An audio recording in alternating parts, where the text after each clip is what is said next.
আসসালামু আলাইকুম, কেমন আছেন সবাই? যে যেখানে আছেন আশা করি আল্লাহর রহমতে ভালো আছেন, সুস্থ আছেন। তো আবার চলে আসলাম আরও একটি আজকে জাহাজের রিভিউ দেবো না। আজকে আপনাদেরকে আমরা যে মেশিন দিয়ে জাহাজগুলো ওঠানো হয়, বড় বড় শিপগুলো ওঠানো হয়, ওই মেশিনগুলো আমরা আজকে আপনাদেরকে দেখাবো। তো মূলত হচ্ছে একটা না দুইটা মেশিন দিয়ে এই জাহাজটিকে ওঠানো হয়েছে। ঠিক ওই পাশে হচ্ছে আর একটি মেশিন। তো আমরা পুরো জায়গাটা ঘুরে দেখাই কোন প্রসেসে এই মেশিনগুলো দিয়ে উঠানো হয়েছে। আমরা যদি আপনাদেরকে প্রথমে দেখাই, এই হচ্ছে একটা 6 সিলিন্ডারের মেশিন।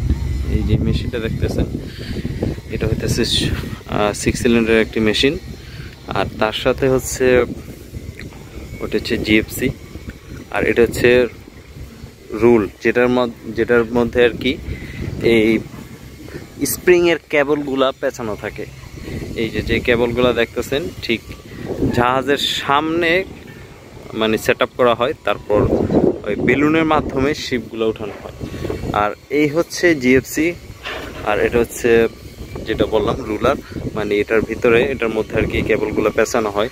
আর যে মেশিনটি দিয়ে উঠানো হয় ওই মেশিনটা আমি আপনাদেরকে দেখাইতেছি, ভালো করে দেখাইতেছি। এই হচ্ছে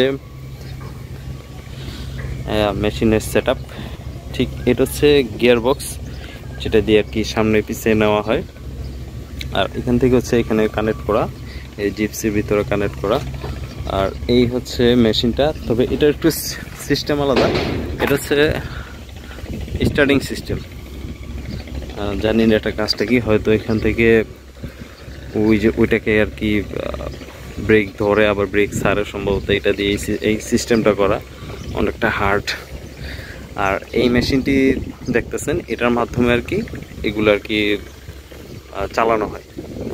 ওই যে সবগুলো আর কি চালানো হয়, ঠিক প্রিমিয়ামের মাধ্যমে সব কিছু চলে।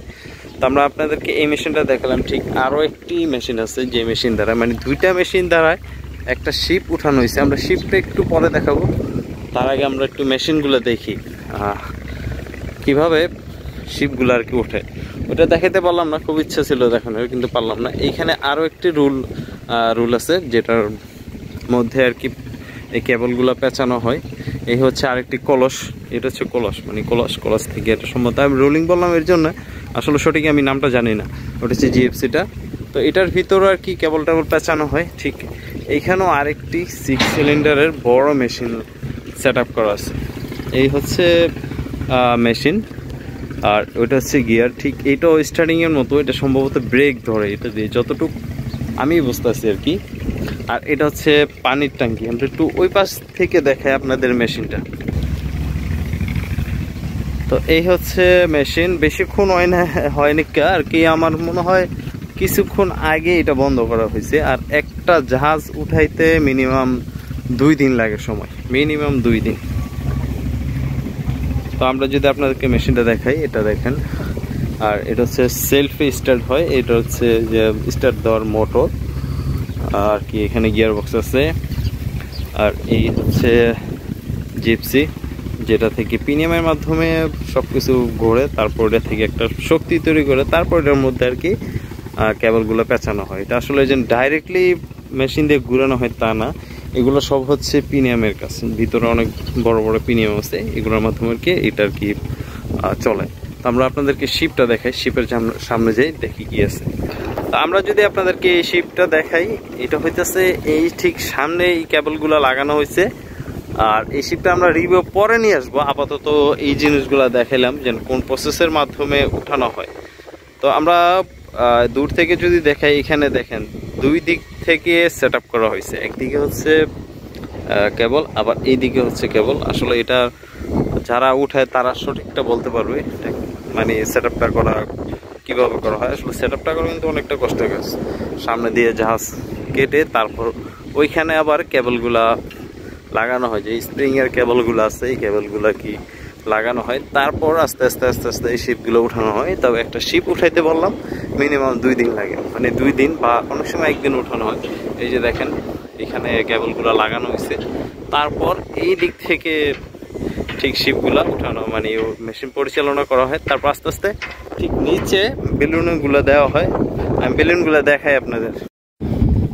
বাতাসের অনেক শব্দ। এই যে বেলুনগুলো দেখতেছেন, এখন তারা এগুলা থেকে হাওয়া বের করবে, তারপর এগুলো সব খুলে রাখা হবে। এই যে এখান থেকে সবগুলো আস্তে আস্তে সবগুলো হাওয়া বের করা হচ্ছে। আর শিপের নিচে কাঠ দেওয়া হইতেছে শিপের ওয়েট রাখার জন্য, বেলুনগুলা যাতে খুব সহজেই বের করা যায়। তো এই হচ্ছে পুরো জাহাজটি। আমরা জাহাজের রিভিউটা আপাতত আজকে দিচ্ছি না, আরও পরে দিব। আপনাদেরকে আমরা দেখালাম যে মেশিন দিয়ে আর কি শিপগুলো উপরে উঠানো হয়। আর এখানে আরেকটি বেলুন রাখা আছে, এই যে হচ্ছে পুরো বেলুন, সম্ভবত এটা সামনেরটা বের করা হয়েছে। তো আমরা একটু পিছন দিকে যাই, দেখি পিছন দিকে শিপটার কি অবস্থা আছে। আপনাদেরকে আরেকটা কথা বলি আর কি, এই যে বেলুনগুলো দেখতেছেন এগুলো কিন্তু প্রত্যেকটা মানে নিচের দিকে যেগুলো আছে বেঁধে রাখা হইতেছে যাতে পানিতে চলে না যায়, এর জন্য এগুলো হাওয়া ছেড়ে দেওয়া হয়েছে। প্রত্যেকটা হাওয়া ছেড়ে দেওয়া হইতেছে। ওই যে উনি আসছেন, আস্তে আস্তে প্রত্যেকটা হাওয়া ছেড়ে দেবে যাতে জাহাজটি আস্তে করে নিচের দিকে নামে, আর এগুলো যেন বের করার প্রচেষ্টা করা হয়। তো আজকের মতো আমরা ভিডিওটা এখানেই শেষ করতে যাচ্ছি। আর এই জাহাজটির রিভিউ আমরা ইনশাল্লাহ আরেকদিন নিয়ে আসবো। আজকে আপনাদেরকে একেবারে একটা ভিন্ন ধরনের ভিডিও দিলাম, যেটা দিয়ে আর কি শিপ উঠানো হয় ঠিক ডগে। তো দুইটা মেশিন ব্যবহার করা হয়েছে ঠিক এই শিপটি উঠাইতে। তা ভিডিওটা ওরকম বড় করলাম না, খুব কম সময়ের মধ্যে আমি চেষ্টা করলাম আপনাদেরকে এই শিপটা মানে এই মেশিনগুলো দেখানোর জন্য। আশা করি আমার ভিডিওগুলো আপনাদের ভালো লাগবে, আর আপনাদের ভালো লাগে বলে আমি আজকে এই পর্যন্ত আসতে পারছি। তো দোয়া করবেন আমি যেন আরও সামনের দিকে আরও ভালো করে এগিয়ে যেতে পারি ইনশাল্লাহ। যারা মুসলমান আছেন সকলে 5 ওয়াক্ত নামাজ পড়বেন, যারা অসুস্থ আছে দোয়া করবেন আল্লাহ যেন সকলকে ভালো রাখে, সুস্থ রাখে। আজকের মতো এখান থেকে বিদায় নিচ্ছি, আল্লাহ হাফেজ।